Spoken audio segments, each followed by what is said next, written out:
The Great Divorce by C.S. Lewis. Preface. Blake wrote The Marriage of Heaven and Hell. If I have written of their divorce, this is not because I think myself a fit antagonist for so great a genius, nor even because I feel at all sure that I know what he meant. But in some sense or other the attempt to make that marriage is perennial.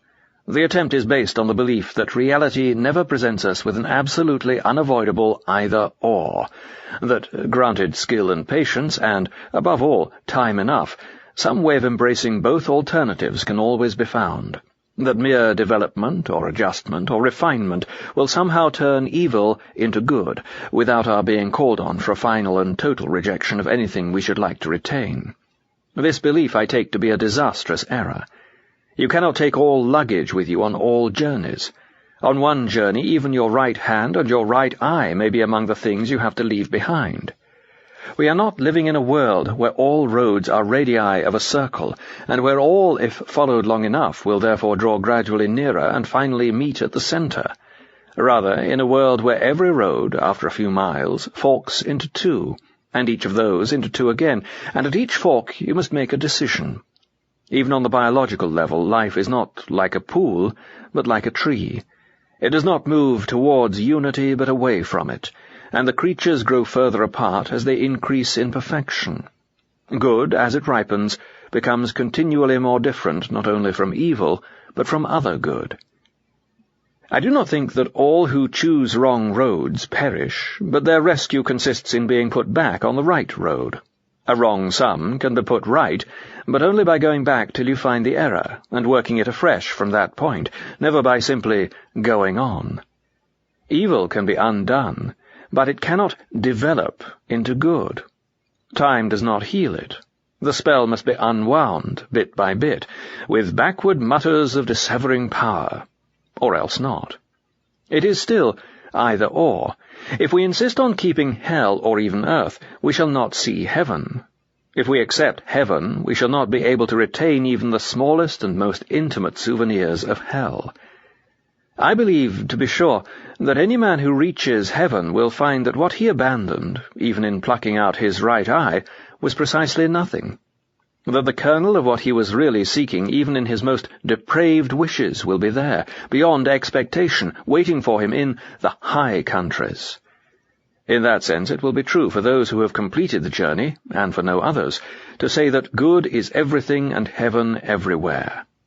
But we, at this end of the road, must not try to anticipate that retrospective vision. If we do, we are likely to embrace the false and disastrous converse and fancy that everything is good and everywhere is heaven. But what, you ask, of earth? Earth, I think, will not be found by anyone to be in the end a very distinct place. I think earth, if chosen instead of heaven, will turn out to have been, all along, only a region in hell, and earth, if put second to heaven, to have been, from the beginning, a part of heaven itself. There are only two things more to be said about this small book. Firstly, I must acknowledge my debt to a writer whose name I have forgotten, and whom I read several years ago in a highly coloured American magazine of what they call scientifiction. The unbendable and unbreakable quality of my heavenly matter was suggested to me by him, though he used the fancy for a different and most ingenious purpose. His hero travelled into the past, and there, very properly, found raindrops that would pierce him like bullets, and sandwiches that no strength could bite, because, of course, nothing in the past can be altered. I, with less originality, but, I hope, equal propriety, have transferred this to the eternal. If the writer of that story ever reads these lines, I hope he will accept my grateful acknowledgment. The second thing is this. I beg readers to remember that this is a fantasy. It has, of course, or I intended it to have, a moral, but the transmortal conditions are solely an imaginative supposal. They are not even a guess or a speculation at what may actually await us. The last thing I wish is to arouse factual curiosity about the details of the afterworld. C.S. Lewis, April 1945. Chapter 1. I seem to be standing in a bus queue by the side of a long, mean street. Evening was just closing in, and it was raining. I had been wandering for hours in similar mean streets, always in the rain and always in evening twilight. Time seemed to have paused on that dismal moment when only a few shops have lit up, and it is not yet dark enough for their windows to look cheering. And just as the evening never advanced to night, so my walking had never brought me to the better parts of the town. However far I went, I found only dingy lodging-houses, small tobacconists, hoardings from which posters hung in rags, windowless warehouses, goods stations without trains, and bookshops of the sort that sell the works of Aristotle. I never met anyone. But for the little crowd at the bus stop, the whole town seemed to be empty. I think that was why I attached myself to the queue. I had a stroke of luck right away, for just as I took my stand, a little waspish woman who would have been ahead of me snapped out at a man who seemed to be with her. "Very well, then, I won't go at all, so there," and left the queue. "Pray don't imagine," said the man in a very dignified voice, "that I care about going in the least. I've only been trying to please you, for peace sake. My own feelings are, of course, a matter of no importance. I quite understand that." And, suiting the action to the word, he also walked away. Come, thought I, that's 2 places gained. I was now next to a very short man with a scowl, who glanced at me with an expression of extreme disfavour, and observed, rather unnecessarily loudly, to the man beyond him, "This sort of thing really makes one think twice about going at all." "What sort of thing?" growled the other, a big, beefy person. "Well," said the short man, "this is hardly the sort of society I'm used to, as a matter of fact." "Ha!" said the big man, and then added with a glance at me, "Don't you stand any sauce from him, mister. You're not afraid of him, are you?" Then, seeing I made no move, he rounded suddenly on the short man and said, "Not good enough for you, aren't we? Like your lip." Next moment he had fetched the short man one on the side of the face that sent him sprawling into the gutter. Let him lay, said the big man to no one in particular. "I'm a plain man, that's what I am, and I've got to have my rights, same as anyone else, see?" As the short man showed no disposition to rejoin the queue, and soon began limping away, I closed up, rather cautiously, behind the big man, and congratulated myself on having gained yet another step. A moment later, 2 young people in front of him also left us, arm in arm. They were both so trousered, slender, giggly, and falsetto that I could be sure of the sex of neither. But it was clear that each, for the moment, preferred the other to the chance of a place in the bus. "We shall never all get in," said a female voice with a whine in it from some 4 places ahead of me. "Change places with you for 5 bob, lady," said someone else. I heard the clink of money, and then a scream in the female voice, mixed with roars of laughter from the rest of the crowd.